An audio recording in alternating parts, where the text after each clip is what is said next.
Hello, everybody. Welcome to the Phoenix History Podcast. And in a break of play, I do believe that we've actually got a Sceptic Yes. for a change.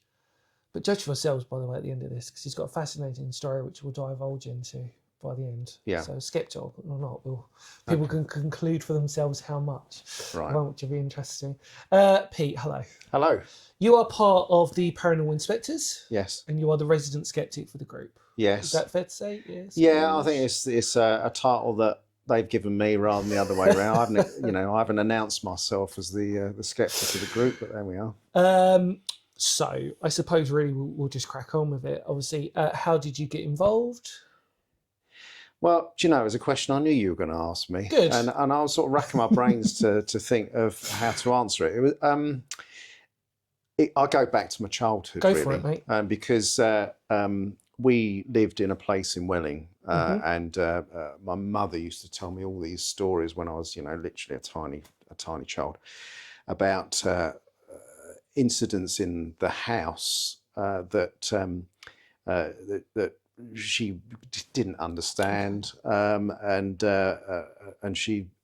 we had many things apparently happen, walking up and down the hallways and up and down the stairs and all that kind of thing. Of course, I was too young to really notice it, but so I got these stories later. But she used to say to me, for instance, like, and my mum's reasonable about it, she can embellish stories.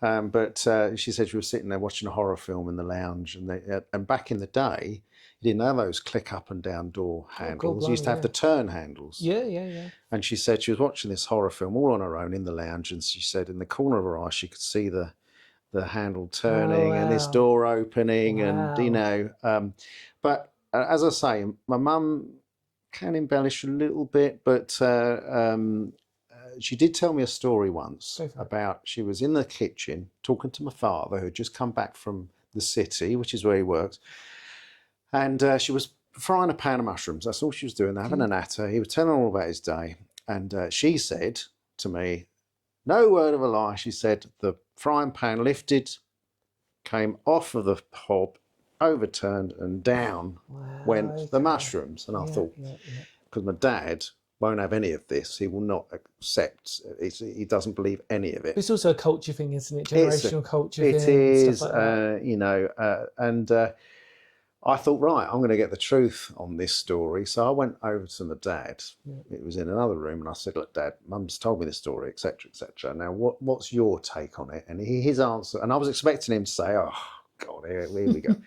But he said, I don't know what happened there. Oh, interesting. He said it was really, really strange.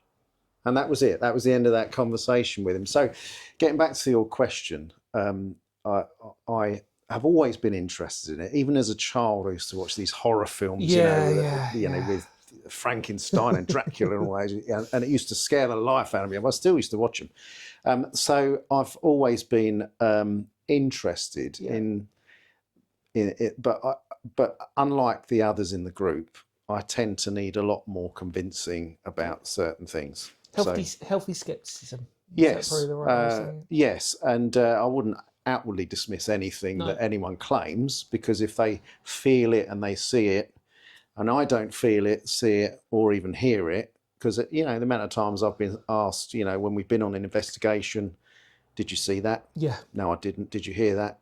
No, I didn't. And if I did hear something, I'd be the one looking to see what could have caused it, rather than just accept it as a paranormal experience. Of course. So that's me. Obviously it's interesting when you refer back to those memories as a child with the paranormal stuff, because they seem still quite strong in your mind's eye, sort of thing, that you speak about them and stuff. Yes. There must have always been maybe a way in the back of your mind that it was more of an interest. Yes. If that makes sense, because I think that was really where I started, was obviously, when I was growing up, there was obviously Strange But True, which I always mentioned before, as a kid of growing up obviously I was born in the 80s, but then obviously that was the big TV program that as Mm. kids would always talk about, because it was that one that you sneakily would stay up a little bit later at night just to watch. Mm. And And then can't sleep afterwards. yeah, basically, Yeah. that was it. Yeah, just Mm. completely scared, and obviously Michael Aspel with his dulcet tones, sort of the way he used to narrate was a beautiful way. It was quite scary, but also quite sort of like, oh, okay, Yeah. like this sort of thing, considering This Is Your Life, which was complete opposite of that, when you think about it, you know what I mean? But I mean, I think was that, like, for me, it was always that, and I was always reading ghost books. There was always seemed to be like some fascination with me that I always used to read them. Like, there was always just this sort of bizarre, sort of macabre thing, and I think it might have been maybe the imagery. As kids you're drawn to images, and it was obviously ghosts. You'd see a book with a ghost on it, you're like, oh, that looks cool, and whatever. Yeah. And you kind of back in the day of comics, I'm older than you are. But back in the days of comics, where you had the Beano and the Dandy, etc., there was actually a comic called Shiver and Shake, Oh, and it's all about how interesting ghosts, and it's a comic. It wasn't a serious one, but I was always drawn to that comic rather than the others. Yeah, I think it's just, I mean, like for me, I think it might have just been an imagery thing also, and I think the other thing was that I mean, I've always used to say that the beauty of pub talk, I used to refer to it as. Obviously, I was a generation where, especially for one of the last generations, I'd think now, where there was a pub round every corner. And growing up, especially my parents would always reside in the local pub, and you'd always have what was referred to as pub talk, where you'd get this old geezer in the corner talking about stories and stuff. And as a kid, I was always fascinated. Do you know, I think that we're of a very similar ilk in that respect, because that used to happen to me. I was always fascinated by stories like that. Yeah. I was always, my mum always politely said to me, I was always the kid in the corner with all the other kids who would like little creche, but it wasn't. Do you know what I mean? Like, we're all there with the dogs, the pub dogs, and playing darts and picking up the darts when they fell on the floor, or all that sort of stuff. And then, drinking alcohol, but not, if that makes it, little sips here and there. Do you know what I mean? Sort of thing, all this sort of stuff. Shandy. Yeah, little shandy. And then, but you'd always get like the older gentleman who'd go, yeah, Dan, come over here, I've got a story for you. Do you know what I mean? Around the corner, somebody murdered. It was normally a murder or something else like this. There's always something blimey. like that. Yeah. And I think it was always that. And growing up as a kid, it was always that sort of, and there was, I don't know what it was, but I always used to think vividly, there was the imagery of that, and obviously smoking. So you've got, like as a kid, you've got a smoky filled room. It's just like busy old people talking about these stories that's quite scary. This smoke, this like dodgy smoke. Yeah, like a fog. Basically, that's funny, because last week I was in Winchester, and I went, but more people are interested in this than you think they are, because my wife had, it was my birthday week, and my wife had taken me to it, and she'd booked me to go on a ghost tour. Oh, okay. Even though she's really not into that kind of thing herself, which is really good of her. But there's a particular, I can't remember the name of the pub, that is apparently the most haunted pub in Winchester. Because I mean, Winchester's beautiful, isn't it? Yeah, I mean, I've visited loads of times, and it actually reminds me of, if people, for reference, if nobody's ever been in Winchester, it's very similar to Canterbury to me, but in smaller, like slightly in the medieval sections. And it also reminded me of the Brighton Lanes. Because you go through a couple of those gates, the older gates, and then you can kind of just absolutely. But I was in this ordering, because we were sitting outside waiting for the ghost tour, so we went in. I said, that pub, that's the pub. And so in we went, and I stood there, and there was a guy at the bar, and he said, this place is haunted. He said it to the barman. He said, this place is haunted, isn't it? And I sort of pricked my ears and up, and I thought, and then there's a lady and her husband said, yeah, we've lived here for years. It's the ghost of so-and-so and so-and-so. And before I knew it, almost the entire bar was standing around in a circle talking about this haunted pub. So there's all this interested patrons that just find that kind of thing fascinating, to the point that I'd forgotten I was ordering drinks to take out. So there's a lot more interest, I think. I think it's sad though, in a strange way, that like, especially like me and a few of my friends of our age, we generally remember every place being a pub. And actually, funny enough, driving through today, I remember a pub that I actually played a gig at, which is now an Indian restaurant. It's been an Indian restaurant for a very long time. But the point was that you rekindle that atmosphere that was in there, and the smells, and the smell of like damp smoke and like sticky beer, sticky floor, etc. Yeah, and the camaraderie. Absolutely. People sit there and talk to each other. You can talk to that strangers. That was basically it. You could talk to strangers, and I think it was always, unless you were somewhere else. I mean, I remember one very famous incident for me and my family was we went up to Scotland once. Well, we went up to Scotland a couple of times, but one time I went up there, and it was that typical cowboy pub, which we always refer to as. walked in this pub. I remember I was quite young, and everybody looked at you because you weren't local. Do you know what I mean? But you even had those types of pubs, you know, where they were so local. Remember the slaughtered lamb out of the werewolf, American werewolf. Yeah, in American London. Werewolf. Yeah, like London. that. Yeah. Oh God, blimey. Yeah, Yes. where they literally walk through and everybody's like looking at the Everyone pipe stopped. and everything. Yeah, that was really fascinated. That. So God, that reminds me of a childhood memory. I remember watching that film. I was literally like too young to remember it because this is the other thing. Like my dad used to put on VHS tapes. That's how old we are.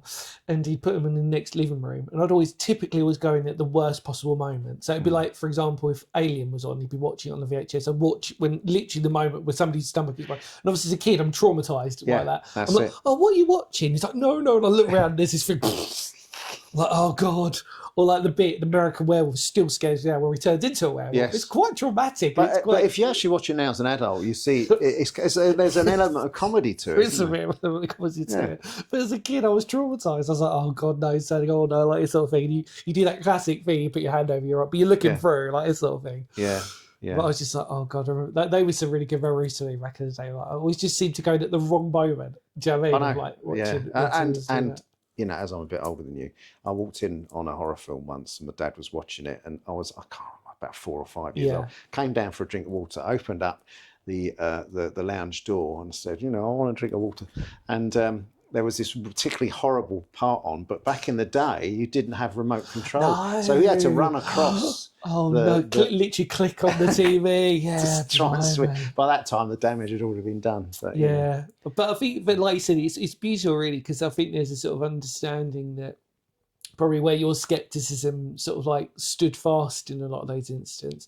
Mine was kind of like, mine probably took over a little bit more in a creative sense, if that made sense. Do you know what I mean? Like I was sort of like more involved in it, and I just find it so interesting that when people do tell me stories of stuff. Talking of stories, we want to talk about your infamous, and it is infamous, I suppose, isn't it, really, for you? Because it's probably quite life-changing. Life-changing is quite a strong word to say, but I think actually for a skeptic... Yes. It was... happened to a particular... I've always been interested, which is why I joined the paranormal group. Yes. And I joined the paranormal group to be better educated and in a respect to try and get more out of it and to prove that perhaps there is something. Yeah, of course. Then now I've been quaintly told by one of the crew that my left side of my brain is bigger than my right, which is the right one is correct me if I'm wrong, is the creative one, and the left one is the logical one. That's right, yeah. And the logical part of my brain is far, far louder than the other part of it. But when you actually, and I you know, anybody who's watching this, if they actually sat down and gone through everything they've gone through in their life where they thought, that something happened there, I don't quite know what that was about. Yeah, and if you actually list it all, it's amazing the stuff that you have forgotten that you've experienced that you thought to yourself, that's a bit strange. Yeah. But this particular, getting back to your question, this particular place, can I name it? Yeah, of course you can. Fort Amherst. It was a place, and we did an investigation there about 3 or 4 years ago. And they've got some famous tunnels there. And I went with the crowd. I'd been with them for a while. There were all sorts of things that they were spotting, like shapeshifters, you know, shadow people poking their head round, you know. And I didn't see any of this. In fact, we all stood, there's about a group of us, about 5 or 6, looking up these tunnels. And then I was looking, and they went, "Oh my God!" like that. And they went, "Oh, there's this dark head had peered around the corner," and I'm the only one who didn't see it, and I was getting quite frustrated. I was going to say, do you feel a little bit left out? So I do feel. Do you feel like a bit? I felt very left out, and it's weird because, and obviously we haven't got time to go into what I've just mentioned about all the past experiences I've had. But if you actually add them all up, you think actually there is something a bit stranger out there than my logical mind keeps dismissing all the time. But this particular night, we'd spent 7 hours in the tunnels and around, and I sat there in one of the breaks and thought, I've had enough now. I'm not going to do this anymore. I'm not getting enough out of it. It's not working for me. And then the leader of the group said, okay, we're going off to the gatehouse now, which is a little place a bit further away. But it had always had a reputation for this, want of a better phrase, a noisy poltergeist type activity, with this general walking up and down the upstairs corridor, bashing on the kicking and bashing the soldiers' quarters, which is where they used to sleep. And they said, we're going up there now if anyone wants to come. And I thought, right, well, this is my last investigation, so I might as well go along.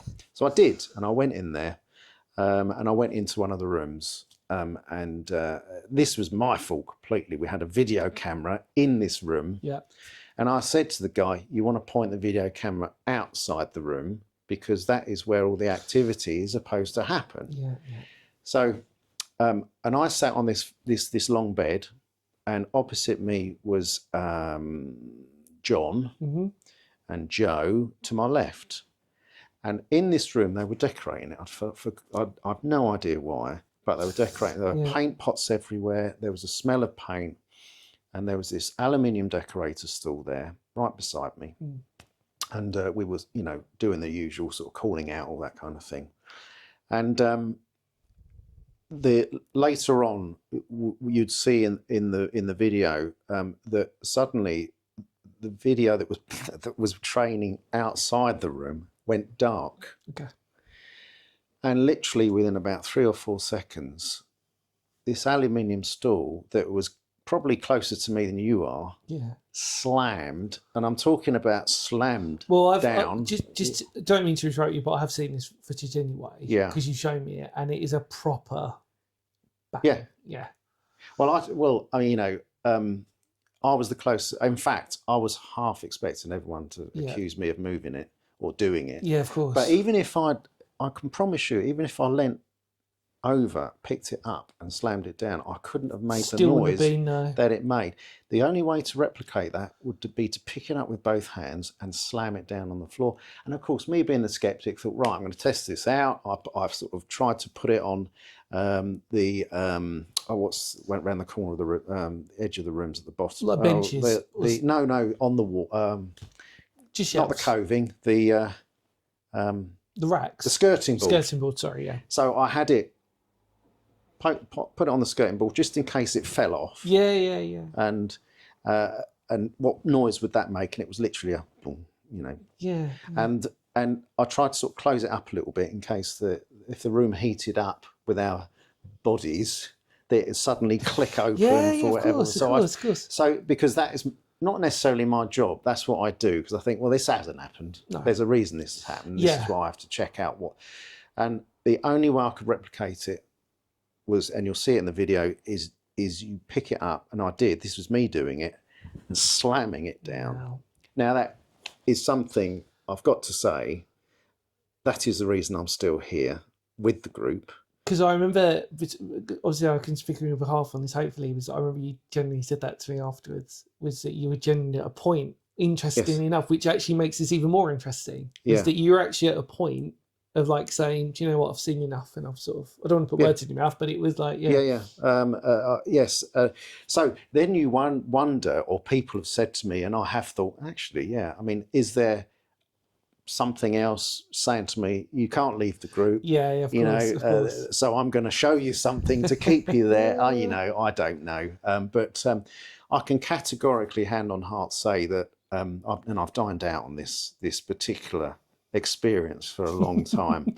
And I really honestly cannot fathom out what that was about. That was, in my opinion, a paranormal experience, for want of a better phrase. And I can't think of any other thing to call it from a skeptic's perspective. I appreciate that. And I think, obviously, by knowing the team as well, I know that your team is easily one of the most sort of, like, that's why we're collaborating, is because I genuinely find you all the most genuine people ever. There's no hidden agenda. There's no anything. Do you know what I mean? Like, and so anything you guys experience, I know isn't put on because it's not, you're not, what are you doing it for? You're not getting anything to gain from it. You're actually just trying to learn and to understand your own craft and your own abilities, if that makes sense. So I know that when you tell me those types of stories, when the other people in the group have said that to me, I know that it is genuine because there's nothing to gain from it. There's no other, you know what I mean? And I think that it's really interesting when you say it, because like I said, when I saw the footage of it, that was an extremely loud noise, and even I would appreciate that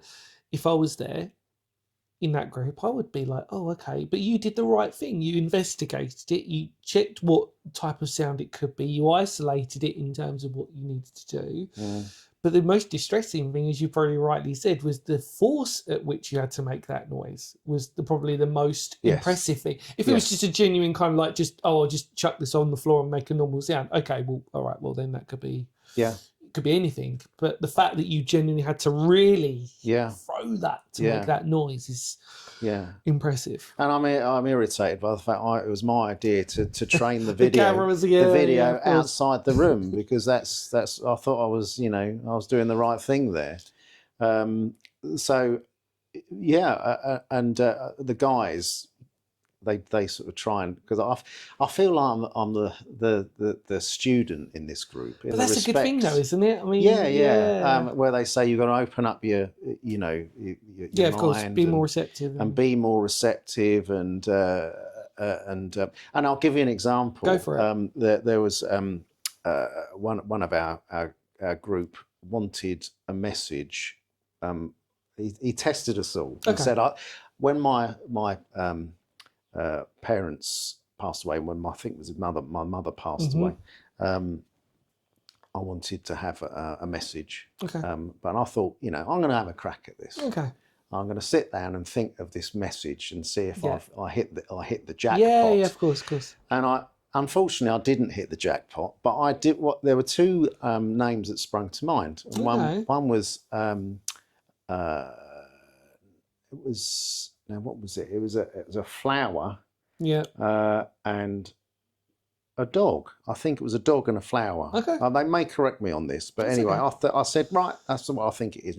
No, it's not that. But he had just got himself a dog and named it Rose Poppy. or Poppy. Okay, wow, interesting. And he had just got a dog and named it Poppy. Now, is that coincidence? And if I was sitting over there, watching this conversation, I'll say, well, he's clearly just stumbled over a coincidence. Do you know what that goes down to, though? And I wanted to sort of ask you about this anyway. Is it's something that even as a skeptical person, I know you'll probably relate to this. Is that when you talked about your incident with Amherst and you talked about that, the fact of the matter is it's your own experience that nobody can take away from that. Do you know what I mean? And we always say that's personal to you. The feelings and the emotions that you experienced were quite strong. And you can easily recant it. You can easily sort of like bring it back to the forefront, and nobody can take that away from you. And I find that so interesting about people's experiences, which in terms of skeptical senses, unless you've actually been there and witnessed it for yourselves, it's easy to be a skeptic from the outside. But when you witness something personable to you, it does have an effect on you no matter what. And like you said, when you go through those list of unexplained events, put that in brackets, because obviously it's subjective to everybody, is that you can't take that away from that person, no matter even if it can be explained to a point. There's always going to be a part of your brain that's always going to sort of say, but the feelings and the emotions that I witnessed having that encounter is unique to me. And I think that's a really nice way to if you want to remove the negativity or skepticism or whatever it is really away from that, is it no matter whatever you experience in life, that's going to be personal to you and nobody can ever take that away from you. No, and I'm glad that I did experience that particular one, because as I keep repeating it, that the problem with investigating, if you're not opening yourself up, which is what and I don't, because I'm far too logical for that, and it does irritate me sometimes. I'm like that, but when something like that comes along, it makes the experience considerably larger than it would do perhaps other people. But I've said this numerous times with my mindset with it, is that the amount of abandoned buildings and historical buildings that I've been into, never encountered anything You know what I mean? Because I've never even gone in with the right mindset. Because you've had a closed mind, apparently. Yeah, well, this is it. But then the irony is, when obviously I did sorry, I keep saying this to every single podcast, but it's true because it happened so recently to me, so I couldn't experience it. Went to this church in Cornwall, wasn't expecting anything, and yet there was this sort of like thing that told me I couldn't go in. This energy, it's really bizarre. But it's personal to me. Do you know what I mean? So I was explaining it to Sophie.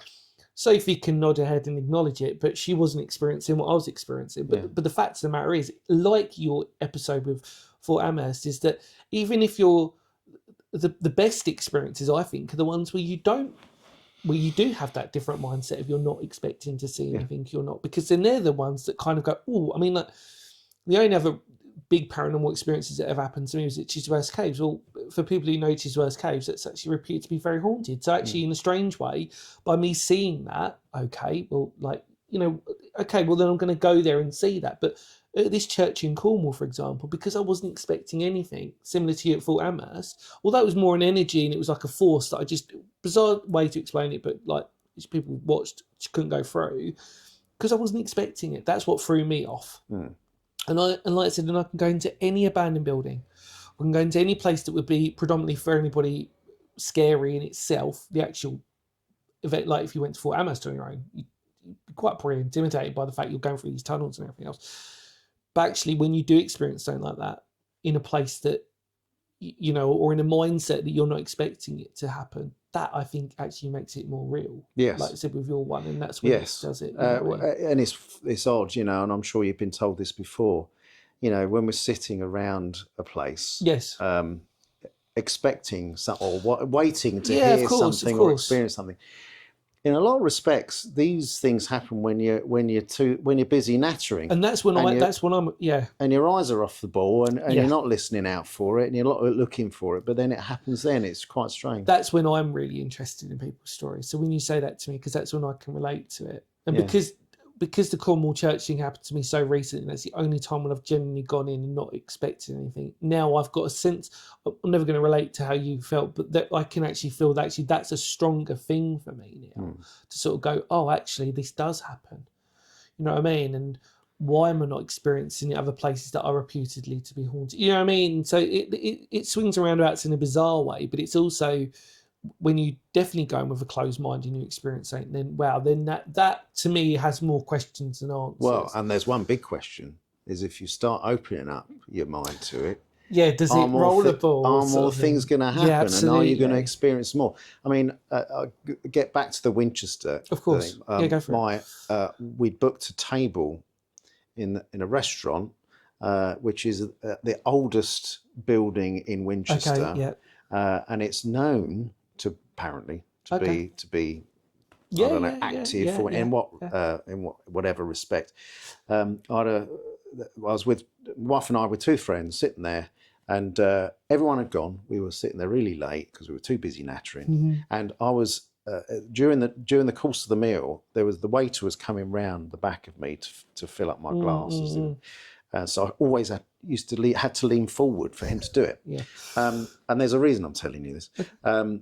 So everyone had gone, apart from the staff, and I wasn't thinking anything about how active this place was. It left my mind even before I went in there. But whilst I was sitting there, I felt the waiter go around the back of me, and I leant forward for him. And nothing happened. Well, your wife must have been like, "What are you doing?" To be honest, I think she was too busy engrossed in a conversation. But and I looked behind me, and there was nobody there. And I had this conversation with the guys, and I said, and they said, "Well, that's because you're starting to open up." Maybe. Is it the fact that I'm starting to open up? I'm taking on board what they're saying to me, and perhaps if you believe in a paranormal law sense, which I always sort of refer back to in terms of paranormal law, LORE for everybody, just in case, that obviously there is an element of truth within that, which obviously the moment you start becoming more receptive, then obviously you start absorbing more with you. And I think that's kind of like a thing, and that probably the stronger you deny it, probably the more it becomes in a strange way. It's like the opposite of that. And I do wonder about that sometimes with all that. But I think what I find fascinating, what you said, is that regardless of my beliefs or anybody else's beliefs, I genuinely feel like it's all down to energy, regardless, because Yeah. it's a force, you know what I mean? Or whether it's physical or whether it causes you to react in whatever way, it's an energy, you know. And I think we can all, we've, outside of obviously our podcast, when we've had the group, we spoke about everybody's little experiences and stuff. Most of that I always would just categorize as some different type of energy that we're all receptive to, that we've all picked up on.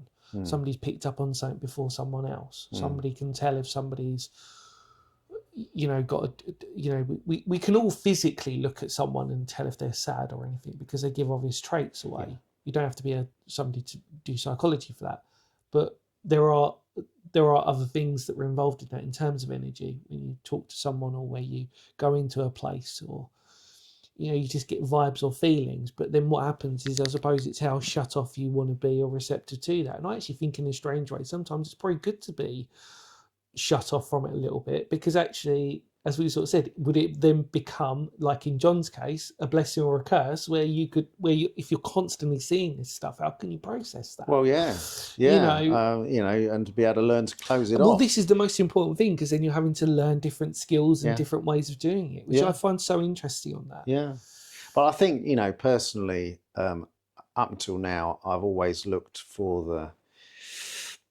logical reason. Like, you know, if someone sort of, you know, felt cold air, I'd be the one looking around for the air conditioning system. That's my, not necessarily my job, it's just the way that I think. But that's what you should do, though. Yeah. I think that's the most important thing. I don't think you should ever sort of like take any of that stuff away. I think, because even I do that. Like, if I've gone to a place, I mean, I will, if I genuinely feel like I've witnessed something or experienced it, I've got to make sure that I can't just take it for what it is straight away. Do you know what I mean? If I do that, I'm letting myself down. Because I've got to understand why I'm feeling that way. Yes. You know, if I'm driving back at 3 o'clock in the morning and I've had like 0 hours sleep, and I start seeing blurry shapes in the road, it might be that it's haunted, but there's probably more to do with the fact that I'm tired and I just want, you know what I mean? Like, it's to do with mindset, it's to do with how much, you know, all these other little factors that you've got to put into place. Yes, you know, for instance, deja vu. Apparently, yeah, of course. Well, they seem, well, a lot of people seem to think that deja vu is your eyes have seen it, your brain has seen it. Your eyes seen it twice, but your brain has seen it once. Delayed processing because you're tired or whatever. But how about, though, and this has happened to me. Go for it. How about deja vu when you can predict what's going to happen next? Yeah, that is interesting. Because I have managed to do that. You think to yourself, I've been here before. You've just said that to me before. And now you're going to get up and you're going to go over there. Well, I often wonder if that falls into the category, which I've discussed with many people before, the definition of what is luck. Is luck created, or can you manifest luck? And when I mean that, to caveat to what you say, is that if you go into that realm or that idea of thinking, in anything, they always say, like, well, if you manifest your dream or your job, if you think hard enough about it or predict it or you can visualize it, it normally should come true. Never happens to me. They say that about sport, don't they? But they do say that about sport. I think it's in certain things. But going back to what you said as a reinforcement of that, I think there is definitely a way that if you visualize, if you can try and force your brain or to try and manipulate it in a way that you can have that, like I said, deja vu, or trying to predict someone's reaction or how they move. I'm not surprised that people can do that, because I think the brain can be a powerful thing, and we know anyway that some people process things in different ways. We're all unique and individual, so why not? Why can't someone foresee something that someone else can? It's just the fact that we've all got to embrace the fact that we're individual, and the fact that some of us might have a delay between our eyes to our brain, and you know what I mean? And so within that might mean that they can be more receptive in other ways. Yeah. You know, and I think that that's a given anyway with anybody who's got, classic science would tell us that obviously if somebody can't see, their hearing optimizes out to become that, and that, as somebody who can see and can hear, they'll have extra, you know, that they can hear in a more sort of fluid way, or they can pick up more things in that respect. And I think that's what makes it interesting, is that the brain and the body can adapt and can cope into certain situations. We know that. You know, as humans, we're very blessed with just being probably more special and unique individually than we take ourselves granted for. Do you know what I mean? So Yeah, Yeah, I agree. You know, even the top scientists actually, the scientists yeah, believe absolutely, that yeah, there is something more yeah. So, than, you know. well, yeah, no, because I was going to say then actually, just whilst in my brain already, I want to ask you one question, then, which is interesting as to your thought of being a skeptic. Would it class more in unexplained, or would it be paranormal, or is it a combination of both? What would you sort of Well, like to answer? there's various definitions of I know they can unexplained, isn't there? overlap, and they're probably Yeah, the same for a lot of people, but I think you can have them as separate if that makes sense.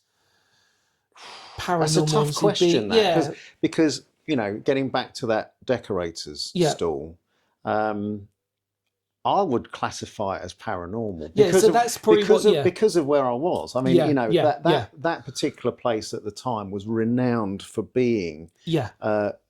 active. Yeah, because I think for you, it might. Yeah, I totally agree. Because the reason why is because in a way that if it was unexplained, you can explain. You can explain that noise because you tested it out and you can hear So I that. know what That's yeah, happened to it. exactly. So So in that way, it's not unexplained, yeah, but the event yeah, to manifest that or for it to happen is probably in that bracket. Yeah, yeah, because there's no other way. I mean, there's no other way that that noise yeah, could have happened without it being picked up and thrown down. yeah, So, and I was the nearest person to it. There was nobody else there. yeah, There was a wall there. So there yeah. was me.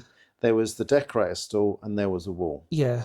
No, I find it really interesting. I mean, I know some people will probably be in the comments and say, actually, no, I think paranormal and unexplained are symbiotic, which they are to a degree. But I also Yeah, do think you can actually draw a line between both in a yeah, strange way, yeah, because unexplained can obviously cover lots of other instances, like like boats missing at sea and they can't be, it's not paranormal. That's just unexplained. So like sometimes you've got to try and just draw a Well, I little mean, bit of if a you look at line. the Bermuda Triangle as an Yes, example, you know, yes, you see, and you know, there seems to be a um, uh, what do you call it, the uh, magnetic. There's yeah, magnetic, yeah. a magnetic Because it's under issue, which is volcanic. because It's very yes, volcanic, so that's right. So yeah, so the Earth's magnetism seems to have been affected somewhere yes. around there, which is why, you know, when those planes disappeared and they were going in the wrong direction because The compasses and their the compasses were instrumentation was going wrong. Yeah, yeah, so there you go. yeah. There's a Totally agree. logical explanation for that. Whilst, you know, for many years people were saying, oh, it's you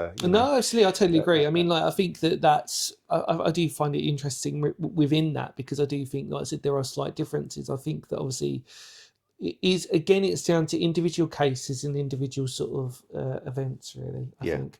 Is there anything you'd like to wrap up by saying for us on this? So, anything Um, you'd like to sort of share? As obviously as the skeptic of the group, really, is there anything for you that you'd like to sort of like say to everybody well, else? yeah, I think I said one of them before. I think when you actually, if you actually sit down and go through your life's Yes. experiences, and because I was asked to do that by the group so that we could just post it on the website and everyone could read it. But I was quite amazed at the experiences that I had gone through, Yeah.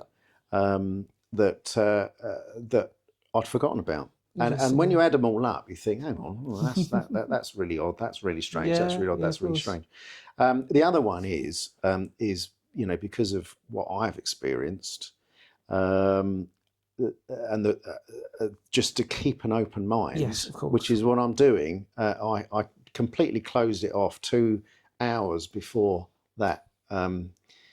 I'd left the Yeah. group, that Interesting. I'd Yeah. gone, Yeah. Yeah. and Yeah. I suppose that would be evidence in Yeah. Of itself course it was. Of that course. because I'm now, and that was probably about 4 or 5 years ago, and I'm still with the group and I'm still searching. So you And know, I'm grateful because we've had the wonderful opportunity to meet and have a wonderful conversation, which obviously sounds that's, it's very fortuitous in that way for me on a personal level. I love it. yeah, It's really good. and I think we're sort of like minded in We that are, we respect. are. Yeah, I mean, it's much. This is the thing. Like I've said this to people before. Although I talk about energy and my theories behind the paranormal and unexplained stuff, I'm very similar in the fact that I still have an element of skepticism because I think it's true when they say you've got to have a healthy sense of skepticism. It's Yeah, healthy to have that, and I do think you do. And I think, but fundamentally, the commonality that we both have is how interesting that our stories and everything else from growing up had affected us to get to Yes. probably where we're at in terms of our passion Yeah. for it, really. Yeah, but plus I think it's, I've found that the more people I speak to, even in my business circles, and I tell them what I do, there are far, far more people that want to come and talk to me about This it is than it, don't. isn't it? It is, it is a subject that people do find fascinating generally. I think this is the one thing I remember interviewing Mark English, and he said the classic thing is what we both sort of slightly laughed at, but obviously found annoying when we sometimes grit our teeth when people sort of say, you're experiencing anything? No. Oh, but. Yeah, and then there's that classic case where the finger comes out, and there's always that classic body language. The finger comes. Oh, but there was this one time. Okay, you know what I mean? It's like it's not necessarily saying that they're not skeptical, but it proves the fact of what you rightly said, that everybody's got a story. Everyone has a story, and just to finish this one off, I was at a party a while ago now with some friends, and I happened to mention to this guy I'd known for a while, that I was part of a paranormal group. Yeah. And he laughed like a cavalier at me. He said, "Oh, I can't believe you're doing that," blah blah blah, etc.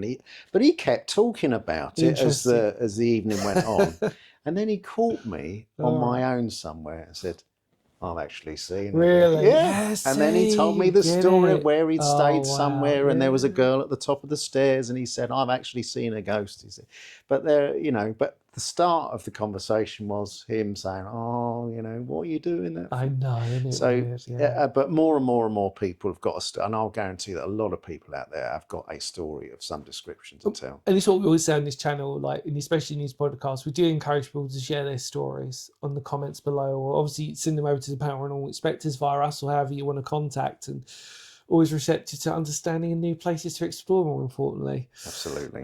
Thank you so much, mate. It's been great. Yeah, it's been really, really a pleasure. What we'll say is we will conclude it here.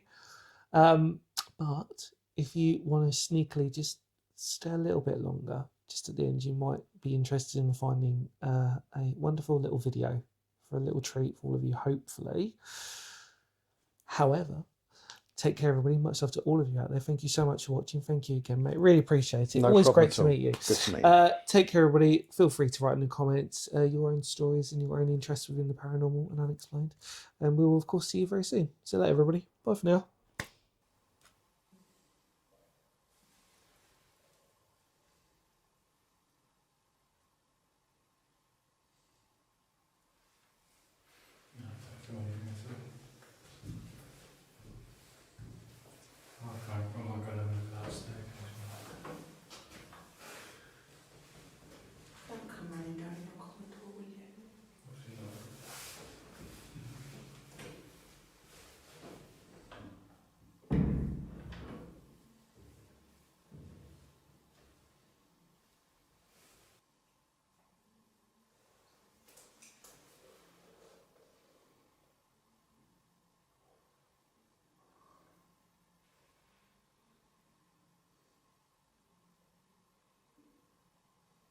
Someone talking, isn't it? Yeah, I can hear the baby. It's just doing it.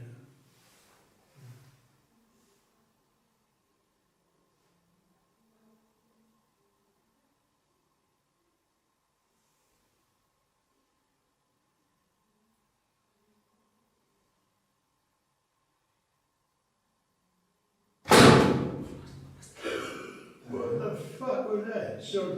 What was it?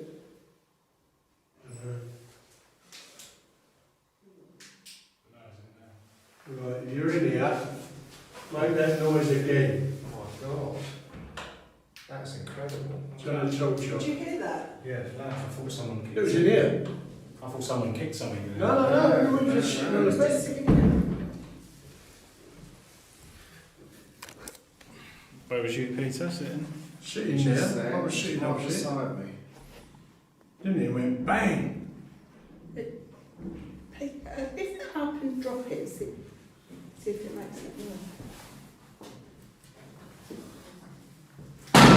Yeah. That's exactly what it That was. was it. Exactly Christ. that noise. Yeah. What was it? That. No one saw it, but it sounded like that hitting the floor. I was out there. It was really loud. Now that It's good. Okay, can you do it again? Shall we turn the... How on earth could that have... No, we were all just sitting there. But What is this? Hit the ground? yeah, bang. Did anyone see it? Did you see it? So, or did it No, just... dark, Oh, it's innit? dark, I mean, yeah, And it yeah. just come out the blue. I thought... Or the dark. I thought- Yeah, well, it's at the back. My God. And you witnessed that. I certainly did. What happened? What happened? It just made a That crash. thing, bang.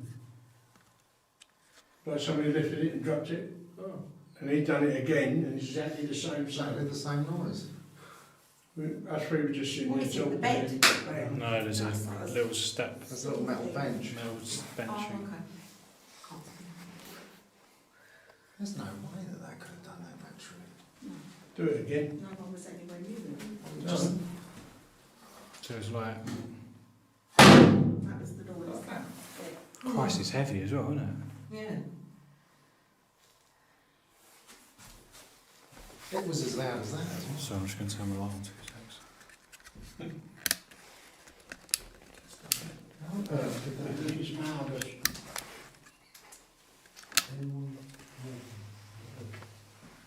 No strings, no wires. Potentially balanced.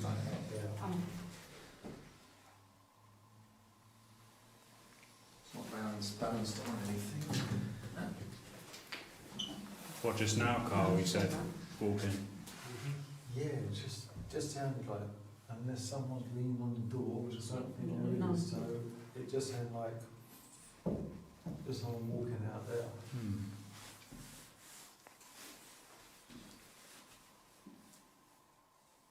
My God. Can you make that noise again, please? Would have the camera facing the other way when it happened. So slower, isn't it?